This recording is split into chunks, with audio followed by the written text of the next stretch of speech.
नमस्कार। मैं हूं नवीन सिंह परमार और आप देखना शुरू कर चुके हैं परमार मीडिया नेटवर्क पर हमारा YouTube channel the Shivan dialogue. Shivan dialogue के आज के इस एपिसोड में हम आपके सामने पुनः लेके आए हैं पटना के सत्ता का महासंग्राम। जी हाँ, पटना के सत्ता के महासंग्राम के इस नए एपिसोड में हम चर्चा करेंगे सिवान ही नहीं, बिहार की राजनीति की एक प्रमुख जो घटना घट गई है या फिर उस घटना की अगली कड़ी क्या होने वाली है। जी हाँ, हम बात कर रहे हैं सिवान के पूर्व सांसद डॉक्टर मोहम्मद शहाबुद्दीन का परिवार और लालू प्रसाद यादव के परिवार के पुनर्मिलन की बात।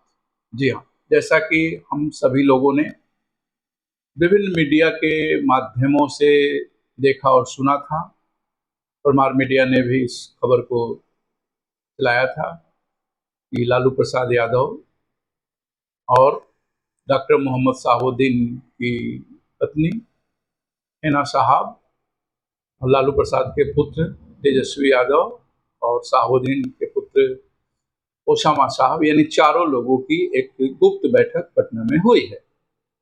बैठक जब हुई उस समय मीडिया को कानो कान खबर नहीं लगी। बैठक होने के बाद सारे मीडिया को जानकारी हुई और लोगों ने अपने अपने ढंगों से इस खबर को चलाया। विधान पार्षद विनोद जायसवाल के आवास पर यह बैठक हुई थी और इस बैठक में दोनों परिवार के नजदीकियां बढ़ने की सूचना वायरल हो गया था। लोग तरह तरह के कयास लगाने लगे और उसके बाद बातें थम गई, फिर बात आगे नहीं बढ़ी। लेकिन फिर एक समाचार निकल करके आया है कि जल्द ही इन दोनों परिवारों का पुनर्मिलन होने वाला है। पुनर्मिलन हो भी क्यों नहीं, दोनों परिवार अपने अपने वारिस, अपने अपने उत्तराधिकारी को राजनीति में स्थापित करना चाहते हैं। लालू प्रसाद यादव जी अपने पुत्र तेजस्वी यादव को बिहार का मुख्यमंत्री बनाना चाहते हैं। हिना साहब भी चाहती हैं कि डॉक्टर मोहम्मद शहाबुद्दीन के वारिस के रूप में ओसामा साहब को राजनीतिक मान्यता मिल जाए और दोनों लोग एक दूसरे की आवश्यकता भी हैं। पिछला लोकसभा चुनाव देखा जा चुका है, दोनों लोग अलग अलग होकर लड़े, दोनों लोगों को अपेक्षित सफलताएं नहीं मिली। ऐसा माना जा रहा है कि हिना साहब के राजद से अलग होने से मुस्लिम वोट लालू यादव से कट गया, जिसके चलते सिवान की लोकसभा सीट तो बुरी तरह से लालू प्रसाद यादव के उम्मीदवार अवध बिहारी चौधरी हारे ही। पड़ोस का सारण संसदीय सीट, जहां से लालू प्रसाद यादव की पुत्री चुनाव लड़ रही थी, वह भी बहुत कम अंतर से चुनाव हार गई। सिवान का हारना लालू प्रसाद यादव को बहुत नहीं अखर रहा होगा, सारण का सीट हारना लालू प्रसाद यादव को अखर रहा है और भविष्य में भी अखरता रहेगा। जब जब 2024 के लोकसभा चुनाव की बात होगी और उनकी पुत्री जो काफी करीबी है लालू प्रसाद यादव के, मीडिया रिपोर्ट के अनुसार लालू प्रसाद यादव को जब किडनी की आवश्यकता थी तो उसी पुत्री ने किडनी दिया था। उसको वो सांसद बना करके संसद में भेजना चाहते थे, लेकिन उनकी मंसूबा पर पानी फिर गया और ये माना जाता है कि इस पानी को फेरने में हिना साहब के समर्थकों का बहुत बड़ा हाथ रहा। इसलिए तेजस्वी यादव के चाहने और न चाहने के बाद भी लालू प्रसाद यादव के पहल पर हिना साहब और लालू प्रसाद यादव की पटना में गुप्त बैठक हुई। उस बैठक में हिना साहब के साथ उनके पुत्र ओसामा साहब और लालू प्रसाद यादव के साथ उनके पुत्र तेजस्वी यादव शामिल थे।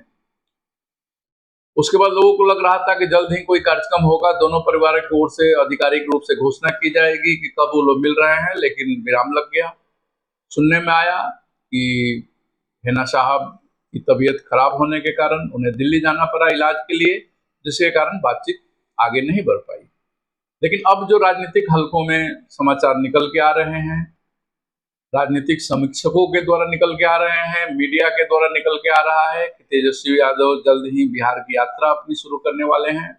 उस यात्रा के क्रम में जब वो सिवान में प्रवेश करेंगे तो उस समय उनके मंच से हिना साहब और ओसामा साहब दोनों लोग शामिल हो गए। ये लगभग फाइनल हो गया है और यह यात्रा दशहरा के आसपास में होने की संभावना है।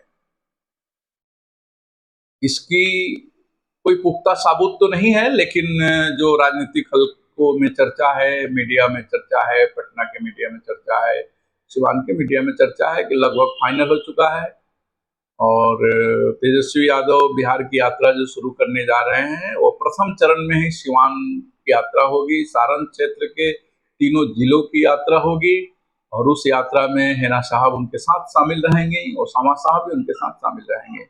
यानी एक प्रकार से यह फाइनल हो चुका है कि हिना साहब पुनः वापसी कर रही हैं राजद में और राजद के इस क्षेत्र की बड़ी नेत्री बनकर के उभरने वाली हैं। राजद उन्हें कमान सौंप रहा है इस क्षेत्र का। इसके बाद बहुत सारी बातें राजनीतिक हलकों में चर्चा चल रही है, किसका टिकट कटेगा, किसको टिकट मिलेगा, इसकी भी चर्चाएं शुरू हो गई हैं। लेकिन कुल मिलाकर के एक बात स्पष्ट है कि लालू प्रसाद यादव बड़े खिलाड़ी हैं और हिना साहब भी पिछले 4 चुनाव लगातार लड़ करके वह भी काफी राजनीति के अनुभवी हो गई है। दोनों पक्ष सधे कदम उठा रहे हैं और कभी भी इसकी घोषणा हो सकती है कि तेजस्वी यादव सिवान आ रहे हैं और उस जनसभा में हिना साहब की उपस्थिति होंगी और ओसामा साहब की उपस्थिति होगी। यानी राजद की राजनीति पुनः सिवान, सारण प्रमंडल, विशेषकर सिवान में अब हिना साहब के इर्द गिर्द यानी डॉक्टर मोहम्मद साहबुद्दीन के इर्द गिर्द घूमना शुरू कर चुका है।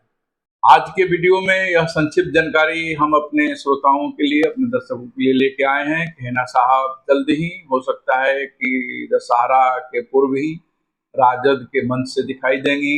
केवल हिना साहब ही नहीं दिखाई देंगी, ओसामा साहब भी दिखाई देंगे और उस मंच पर तेजस्वी यादव रहेंगे और ज्यादातर संभावना है कि लालू प्रसाद यादव भी रहेंगे। यानी ये खबर अब पक्की हो गई है कि हिना साहब राजद में जा रही हैं और राजद के प्रमुख नेत्री के रूप में सारण प्रमंडल में उनको राजद अपना नेतृत्व सौंपने जा रहा है।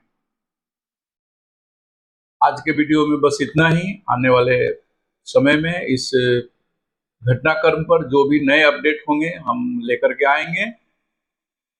बस चलते चलते एक बार पुनः हम एक बात बताना चाह रहे थे जो हमने वीडियो में पहले भी बताया कि लालू प्रसाद यादव हो या हिना साहब हो, दोनों एक दूसरे की आवश्यकता है, दोनों की मजबूरियां हैं, दोनों को अपने पुत्र को स्थापित करना है और दोनों को एक दूसरे का सपोर्ट चाहिए। ये दोनों लोग अलग अलग रह करके देख चुके हैं और दोनों लोगों को क्षति उठानी पड़ी है। तो इन लोगों ने काफी सोच समझ करके ये निर्णय लिया है कि पुनः साहबुद्दीन का परिवार और लालू प्रसाद यादव का परिवार, दोनों परिवार एक होगा और राष्ट्रीय जनता दल के कारवा को आगे बढ़ाएगा। आज का यह वीडियो आपको कैसा लगा आप निश्चित रूप से बताएं और इस घटनाक्रम पर हमारी नजर बनी हुई है। जैसे ही कुछ नया अपडेट होगा हम आपके बीच लेकर के आएंगे और आपने अगर हमारे चैनल को सब्सक्राइब नहीं किया है तो सब्सक्राइब कर दें, बेल आइकन दबाना नहीं भूलें।